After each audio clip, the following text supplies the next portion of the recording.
What did I just read? Honestly, seriously, what did I just read? I absolutely hated the Atlas Complex, like hated it. Before I get into my review on the video, please like, subscribe, and tell us what you think in the comments. Also, guys, sign up for my newsletter, the Critical Reader newsletter. There I do free giveaways, I do book recommendations, book reviews, and just overall other book stuff as well. So if you want to join, link is in the description and in the pinned comment. Let's get back to the Atlas 6. Not the Atlas 6, the Atlas Complex. I love the Atlas 6. The Atlas Complex. Let me give my ratings for this because I have so much to talk about and it's not good. Pretty much none of it is good. So for plot, I gave it a 5, characters 10, emotional impact 0, pacing 40. I did get through this book pretty steadily. Writing style 15, themes 30, uniqueness 20, book cover 100. The book cover is fantastic. All of the Atlas book covers are beautiful. Overall score 17 out of 100. Where do we start with this? So this is the final book in the Atlas trilogy, and we follow the six Atlas sort of chosen candidates as Libby has now come back. She is back and she's, upstairs. She's a bit shaky. Naturally, she's just set off a bomb 40 years ago to bring her back to the present. And she is, some people say she's going through her villain arc or her villain era. I don't think it actually is. I think it's more existentialism. She does villain-like horrible things, but she's the whole evil side of that we think of when it comes to villain. I don't think she's that. I think she's basically just brought in to what she needs to do. Is if you remember in Atlas 6, Libby was always like the moral anchor. She was always the one that was ethical and always had some sort of outrage about even the most sort of wayward thing, right? And then we see her in the Atlas paradox as she's trapped back 4 years late, 4 years prior, and she's trying to get home to the present. And now it seems that she just knows what needs to be done. I think that's the thing with Libby. I don't think it's an actual villain arc. She's not trying to take over the world. She actually saves it low key in one instance. And so yeah, not a villain arc for me, but I didn't like her character. She's not the most egregious in this book. That would probably have to be Raina and probably Atlas to a certain degree. But Libby is she's going through stuff, right? And so she links back up with Nico, who's obviously saved her, and Gideon, and they eventually make their way back to the society. And so they're now within the ward of the society and they're protected low key. Because if you remember, and in this book as well, there's a whole bunch of assassins out for the Atlas 6 crew. Or not crew, but cohort, probably be a better word. But here's the thing with the assassins. They're ordinary assassins. Like they're ordinary. Like these people are the most magical, dangerous, magical people on the planet. Hence why they've been chosen. Hence why they were invited to to study. I hated this part of the book that and even in the Atlas Paradox as well. I don't get how you're sending ordinary assassins for the most dangerous magical people out there. Especially when it came to like the world building. It was noted that there are like L&D departments in these corporations that are using magic to create weapons and other things and like sort of like illusion charms. Remember like the Nova, Callum's family, the Nova family, the corporation, they create like illusion charms for like, I don't know what objects and they sell it and stuff like that. So I don't get how we didn't get a magical task force even though the people behind it, some of them were, magicians, but it's weird because it's like, you know what it is? You know what it is? You know, it's crazy. I like this series because, and I was hooked on it because it's similar to the X-Men for me. I like magical powers. I like mutant type stuff, right? Especially if you put them all in a house and they've got to try and develop and learn how to like learn their power, develop themselves, and kind of go through the ordinary struggles of being a human being. I love that. Hence why I got into the series in the first place. But you remember in the X-Men books, right? There was a stage with X-Men books, X-Men films. I haven't read the comics. X-Men films and even the TV shows. There's usually a stage where the government finds out about the mutants or they've always known about them, and there's always some sort of oppression that's trying to take place. It usually the extermination of mutants and in this case magical people ends up being in stages, right? First they send out the people with the ordinary guns, right? The normal foot soldiers. When they get absolutely obliterated, right? They usually end up changing tactics. So remember, even like the X-Men films, they ended up creating the serum to cure the mutants, and they put it in the gun for the soldiers, and you could get a lot of mutants that way and decrease their numbers. And then in the final installment, additionally with the final installment, it was Magneto's mutant army against kind of the government, but also against the X-Men, because the X-Men were defending the child who has that mutant power that means that you can't use your power around him. And so it usually gets escalated, right? And then as we go through with the X-Men, it comes to I forgot the robots that they made that that are literally created to exterminate mutants. And in some instances, depending on what variation of X-Men, they can actually adapt to mutant powers because of Mystique. So with like X-Men, you get the progression, right? You gotta send the normal assassin, see if that works, and when that doesn't work, you change tact. On this book is weird because it just seems like when they're getting attacked, it's just normal CIA operatives or just normal paid thugs. And it just never sat well with me. I think that it really should have been bar for bar, some crazy magical, you know, kill squad versus the six. And so every time I would read in this book, and even in the last book about assassins coming for them, they'll never be safe. It seems more like an inconvenience. Like I can't just pop out to the shops and buy some bread. Like that's seriously what it seems like. And and so I hated that part of the book. I thought it was so stupid and it was ridiculously done. And on top of that, the way, and again, Olivie Blake had this problem throughout the series, where it's like the antagonist to the society, the forum, and even some of the governments. It didn't seem legit because this is more character driven than plot driven, and that the the legwork you got to do that kind of arc, for the government agencies to want to shut you down, to actually have a proper antagonist was executed poorly, especially through Ezra, who was just like a waste man, honestly. And so I hated the whole CIA thing and the squad that was brought together from the different countries and whatnot, the different interested parties that came together that wanted to bring down the society. Yeah, I hated all of that. I thought that was just poorly done. Moving on though, what else was poorly done was the Tristan and Callum. Tristan and Callum, unlike the antagonists, actually their relationship was built up beautifully from the first book, right?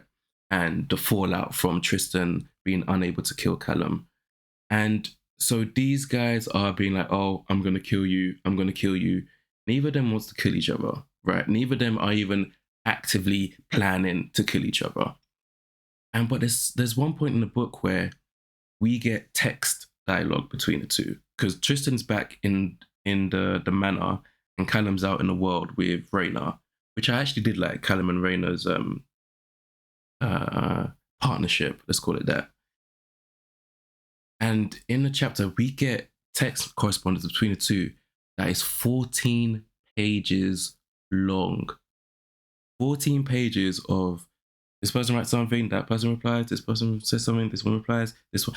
And it's like flirty slash threatening slash like deep conversation that you'd have with a your significant partner about just life and death and future, all that good stuff.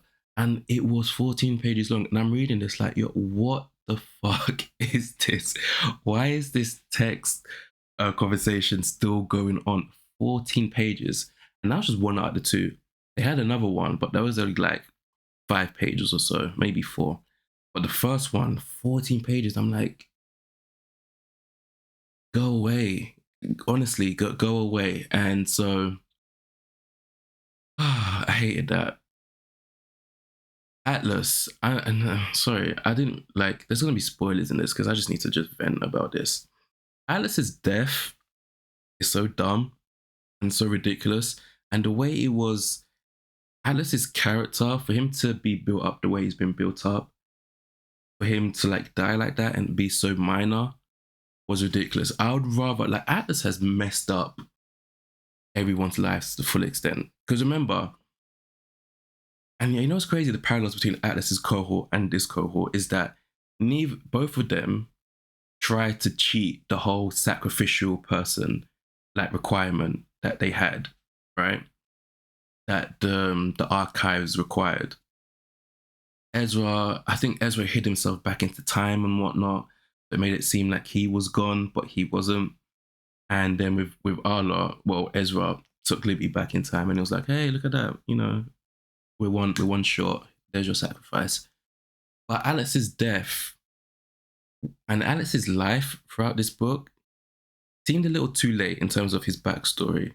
I wasn't trying to hear it. I think it was a book that the archives gave to Libby and Libby was reading it. But and which was a nice touch, but not executed well in my opinion. And if you think about it, Atlas has this crazy want and crazy experiment and crazy depression and mental issues as well. He wants to open up, you know, the key, the portal to another world and the multiverse basically. And he's basically drafted and hand selected these guys from the jump to do that. And it will destroy this world. And Atlas has all his other, you know, his other desires and needs for wanting to do this, right? But he's dragged them into this. And so Nico wants to do the experiment, Tristan wants to do it, Dalton wants to do it. And the rest are kind of like, you know, Rayna doesn't want to be used. Carissa is just, she's just weird and isn't really needed. And who else is there? Libby doesn't want to do it. And because she doesn't want to do it, she does it and then kills Nico and puts that all that energy they were using in the experiment into him and killing him. And so Nico ends up being a sacrifice and it's so dumb. It's so ridiculous. I hated Nico's death. I hate what Olivie Blake did to Nico as the series got on. He just got more and more childish for me. And he seemed more and more just like this, I don't know, this annoying little boy that's incredibly powerful.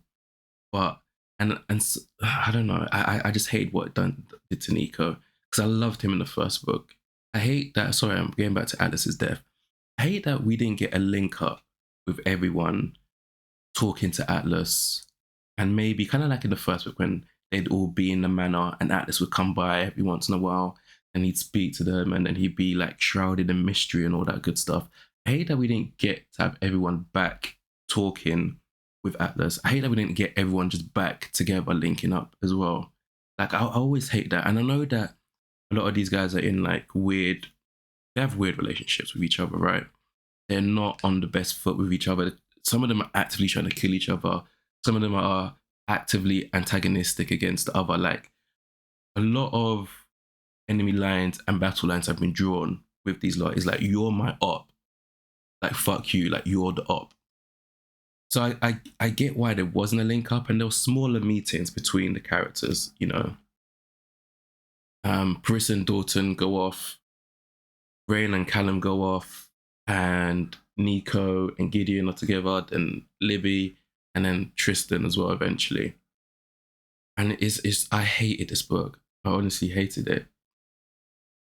Raina ends up being the most useless character in this series. I thought I wasn't surprised when everything had been said and done. Nico had died. This had been done. Atlas was dead. I think Dalton was dead at that time. Callum maybe was even dead at that time. And then Raina shows up to the manor. That's when she comes through. And it was just so, and her just realizing she's missed all the opportunities because Nico's been trying to recruit her to get her to do the experiment. And she has just been on her own agenda.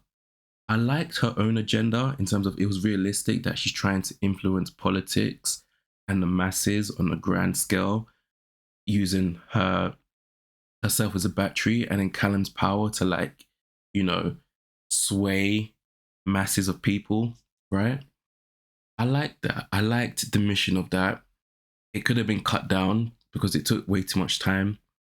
And Reina never got to see Nico again, which I wanted to see that link up. I loved her. I loved it when she met Carissa and she realized, like, you're nothing. And it just clicked in her mind. I loved that. I love that Libby came to the same conclusion as well. Because remember, Parissa's the femme fatale. She's the beautiful one. She's the dangerous one because she's the most sexy. And Rain doesn't try to be sexy. She's just a woman. And Libby's just the most anxious person out there. So compared to Parissa, who's like this femme fatale, she tops them when it comes to that feminine energy and that sort of feminine cutthroat nature, you know. And but now the tables have turned, and Libby's like you're really nothing. You're damaged. Your power is unnecessary. Your politicking and your maneuvering is unnecessary. Don't need you. Why are you even here? And kind of, what's her name? Reina kind of has the same thing as well. So it's wild. And Reina really does tell her about herself too. So, and then speaking of Parissa gets soft in this. I don't know why. I don't think the death of her husband is enough because, you know, she's been doing all sorts of madness anyway. Um, I liked her ending. I guess her and Raina's ending. I don't think they're together, but I think they're life partners. I believe, you know. I know there's some sort of attraction there, especially on Raina's end in the Alice Paradox, but who knows? But I like that end and the way those two, it was we. And then Raina was like, we. Then the plants were like mothers. That was a nice touch. But Parissa, I don't know. Parissa's Parissa. Raina was very, I don't know, Raina seemed kind of cold. But I understand that when she went back to Japan and realized there's nothing there for her, that wasn't as a surprise because that was actually built up from the jump. Like, we met Reina in that state of mind and in that situation. So Reina ending up in the manor for good made sense. Tristan, I like that he went through the scenarios. I really, really like that. I like that Tristan's we got sort of more insight into his power. And I like that he was able to go through each scenario. And it was kind of heartbreaking as well because he realized there was no perfect ending. Callum was dead and all sorts, and there was no perfect ending, whether it would be with him, relating to his family, relating to the others. And I liked all the different scenarios, which is totally wild stuff, right? Of Tristan dying at 17 because he choked on soup, of Libby killing Callum, stabbing him for the sacrificial ritual, and others as well. So yeah, I like that at least. But you know, Tristan's Tristan. He is who he is. I can't believe how bad this book was. I'm disappointed. I am disappointed. I am. Very, very disappointed. This book is way too long. Was it 650 pages, something like that, for no good reason. It's just a lot of, we're spinning the wheels here in this book. There's not a lot of traction in this book. At the amount of time like Nico spends trying to recruit Libby, the amount of time Tristan and Callum talk without talking face to face, the amount of times each person is just in different corners of the planet when they all need to be together, put your fucking heads together and figure this shit out, was nuts. And I know in the Atlas Paradox it was like that as well. Like Raina even said in the Atlas Paradox, it's been a while since we've actually all come together. And it followed that theme, sort of followed through in the Atlas Paradox, in Atlas Complex, sorry. So yeah, let me stop rambling. let me stop rambling. This was a poor book. This was a poor book. And I see why it's been rated so low, and I see why the hype.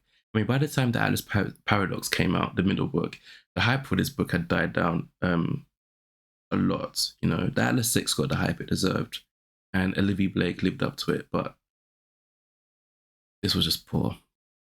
Anyway, on your screen is a playlist of book reviews I've done. Have a look. You'll definitely find something there that you like. Thank you for watching. Thank you for listening.